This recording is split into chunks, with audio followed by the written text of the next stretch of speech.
We start with a little bit of news from Sunday, as in the wake of a 52-42 loss to the Washington Huskies, USC has fired defensive coordinator Alex Grinch. Danny, is this indicative of any sort of big picture changes that you expect from the Lincoln Riley regime at USC? I think Lincoln Riley needs to find somebody with a mentality, right? Like somebody that comes in and brings a physicality to that team. And I don't think it has to be Lincoln Riley. Like I played for coaches that are offensive minds that aren't big yeller guys that you would think as tough guys. But there's a softness about this team. And it kind of was with him at Oklahoma when he was at Oklahoma. I mean, he could always get away with some of these shootouts. And I think before they go to the Big Ten, they need to bring some physicality because that aerial pass game is not going to travel in November to some of those cold weather environments. So I think that's what I'd be looking for if I was Lincoln Riley. I think this is not, this is totally expected. Maybe you think maybe it gets to the end of the season, but in yet another game where you're giving up 50-point, a 50 burger, you're like, hey, just got to make a move.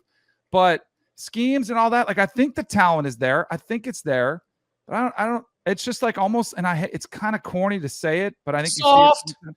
Yeah, they're soft, but I also think they take on the mentality, like the personality of their city, right? LA is a pretty city. Like you can't say that about Norman though. That wasn't why he was soft there, but I do think his teams are softer on the defensive side of the ball. And you need somebody that can come in there to be that gruff, tough. It's going to be hard work at practice. I'm going to get after you and just create some physical toughness out there on the field. There is currently a defensive analyst in the Big Ten who has a lot of experience as a defensive coordinator in the Big Ten that I think Lincoln Riley should go after. His name is Jim Leonard. He's currently on Illinois staff, but he was the Wisconsin DC for a long time. He was their interim coach last year after Paul Chryst got fired. I think he'd be a perfect hire for him considering where they're going and what they need to get to. And I think you touched on a lot of key stuff. Like when they get to the Big Ten, they need to be stronger and bigger and more physical on the defensive line. And I think they've taken steps in that direction this year. Like they have improved, but even during like the Pete Carroll dynasty era, like they had monsters on their defensive line and they haven't really had them for a while. I think they need to get back to that. But I think a bigger thing is just philosophically, like one of the problems I had with Grinch's defense, besides having absolutely no idea what a run fit is, like their approach was they were very aggressive trying to force turnovers. Like you'd see them miss tackles all the time because they were trying to strip the ball from the ball carrier.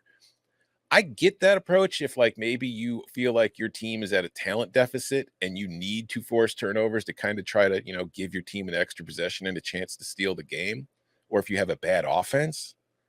But when you're USC and you're scoring 45, 48 points per game, you don't need to force turnovers. You just need to get a couple of stops, and the other team's not going to be able to keep up with you. So I would bring in somebody who's just about, even if I'm just dropping into cover 3 all damn day and trying to limit explosive plays, just get some stops.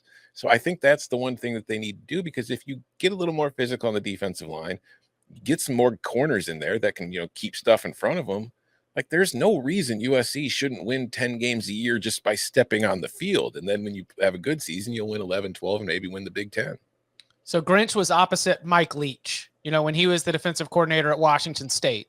And that was why, he gets pulled over to Ohio State, because Ohio State's trying to fix a defense that opposite of a high-flying offense. Lincoln Riley, that is looked at as a super significant hire when he comes and joins the Sooner staff back in 2019. That 2019 Oklahoma team, of course, made it to the college football playoff. Why do you think? I mean, it can't just be LA then, right? Why? No.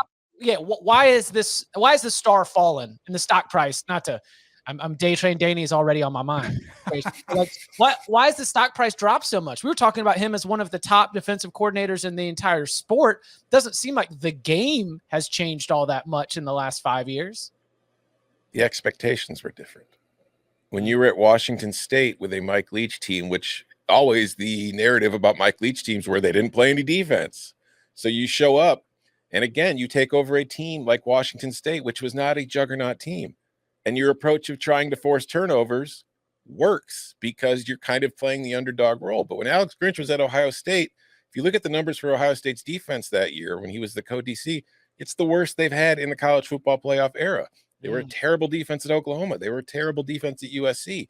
When he stepped up the level of the talent and the expectation, that approach that he was using wasn't nearly as effective because, you have to be perfect. It's not just about winning 7 or 8 games and getting to a bowl game at USC or Oklahoma or Ohio State. It's about winning 11 games, winning your conference, and getting to the playoff. And frankly, the philosophy that Grinch has on defense doesn't work for that. When was the last time Oklahoma? So he was with them when they went in 2019. Is that when they went to the playoffs? Yes. Because he was there. It was like, I think that's the problem, is that the offense can only take you so far. That's why I do think this is going to be an issue for Lincoln that he has to address this offseason before they go to the Big Ten. When's the last time you can think of USC having that hard hitting physical defense? They had a good defense. It wasn't that long ago. Like, they had some good defenses under Clay Helton. They had some good defenses under Lane. They had good defenses under Sark and obviously Pete Carroll. It hasn't been that long. It's just the last few years, there's been more of an emphasis on, stars and points. And they've kind of forgotten about that side of the ball. And also, what do they need? Top 25? Like, they don't have to be Georgia. Sure. They don't have to be Michigan. They just can't be one of the worst defenses in all of college football. I mean, that's why it was pretty easy for Lincoln Riley. And that's where you wonder if there's a toughness, physicality issue that they're like, maybe some of it's mental too. There's something philosophical is off that they need to address. One last before we get out of here, Tom, you mentioned Jim Leonard. That's a great one. Are there any other names that come to mind in terms of coaches that could potentially be on that interview list for Lincoln once the season wraps up? Names off the top of my head, no. I just think you need to focus on somebody who understands how the conference works, because it's not the Pac-12. And I don't say that as a shot or but it's different. Every single conference is different. And you see teams, when they change conferences, have trouble adapting to it and just, finding the new style that works where you're going to be. I think there's a lot of assumption that the Big Ten adding USC, UCLA, Oregon, and Washington is going to change the Big Ten. I think the Big Ten is going to change them, and I think they need to change to get in. And I think if I'm Lincoln Riley, like I mentioned, Jim Leonard, but even if, other assistants, maybe current defensive coordinators, if you can offer them a big raise to get them to come and, because Joe Rossi at Minnesota. Joe Rossi could probably get a head coaching job if he continues to be a very good defensive coordinator at Minnesota. But if he goes to USC and turns that defense around, the difference in head coaching jobs that probably become available to him is vast, considering what he could probably get as the DC as Minnesota. What about Manny Diaz? Do you think he would leave Penn State? Because I think he's one of the better defensive coordinators out there. You can make a case that he was a really good head coach too, with what he did at Miami, with what we're seeing now. I just wonder too if I think maybe it even depends on what Penn State does this year. Like, if they come up short again and you're like, all right, I've reached the ceiling here, we're just not going to be able to compete. Do you try to do it at LA? Because this is Manny's second year with Penn State, right? He jumped right after he got fired. Yeah. Yep. I always take that. Somebody explained to me earlier, obviously, if you do 1 year and go, whatever, but a lot of times the coaches have in their mind, you want to give it 2 years, right? So he can say, I did my job. I had awesome defenses, and now I'm going to head out to USC. What if Lincoln hires Phil Parker? Oh my gosh. You talk about polar, like going from one spectrum to the next. Ryan, with his Nittany Lion logo, did say he's only leaving for a good head coaching job. I would probably expect that too. Yeah. Because I do think he's in a place where he doesn't, lateral, you could argue if it's at a lateral move, but I would agree. He's got a good thing going. You can parlay that into another head job. More important, hitting the transfer portal for a DC or a new quarterback? What's going to be for Lincoln Riley as he tries to get the Trojans ready for the move to the Big Ten? I'll say this. Somebody asked about Bear Alexander. Do you think he's having regrets?